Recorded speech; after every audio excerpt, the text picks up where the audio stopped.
రామోజీరావు గారు మన తెలుగు వారిలో ఆయన ఒక వ్యక్తి కాదు, శక్తివంతుడైన, అంటే మీడియాలో భయం అనేది లేకుండా న్యాయం ధర్మం ఏది అనేది ప్రతి వ్యక్తికి కూడా తెలియపరిచే విధంగా టెక్నాలజీకి అనుగుణంగా ఆయన ప్రతి రంగంలోనూ ముందుకు వచ్చి వ్యాపారం ధర్మంగా చేయటం ఎలా అనే దాని మీద ఆయన ఒక కేస్ స్టడీ చేయొచ్చు, రీసెర్చ్లా చేశారు. రాజకీయాల్లో ఎవరైనా ఒకటి తలుచుకుంటే ప్రజలు ప్రతిఘటిస్తే రాజకీయాల్లో ఎలా చేయొచ్చు అనేది కూడా అందరూ ఈ మధ్య చూడటం జరిగింది.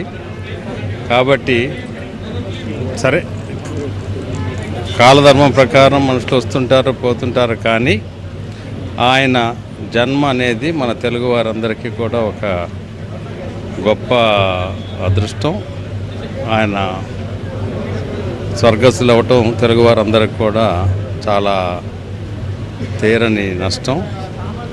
ఏదంటేప్పటికీ ఆయన ఆత్మశాంతి కలగాలని ఆ భగవంతుని ప్రార్థిస్తూ, ఆ కుటుంబానికి ప్రగాఢ సంతాపం తెలుస్తూ ఈ బాధ నుండి బయటపడే విధంగా బలం చేకూర్చాలని కోరుకుంటున్నాను.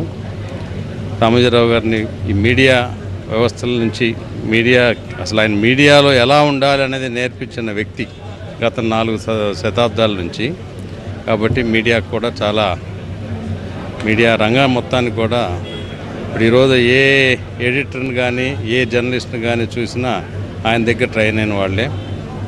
అందరికి కూడా తీవ్ర నష్టం జరుగుతుంది. కుటుంబం డెఫినెట్గా ఆయన సంస్థలన్నింటినీ కూడా ఒక వ్యక్తిగతంగా ఏమీ చేయలేదు, సంస్థాగతంగా చేశారు. కాబట్టి అదే స్టాండర్డ్స్తో బాగా నడుస్తాయి అని చెప్పి తలుచుకుంటూ ఇంకొకసారి ప్రగాఢ సంతాపం తెలియజేస్తున్నాను.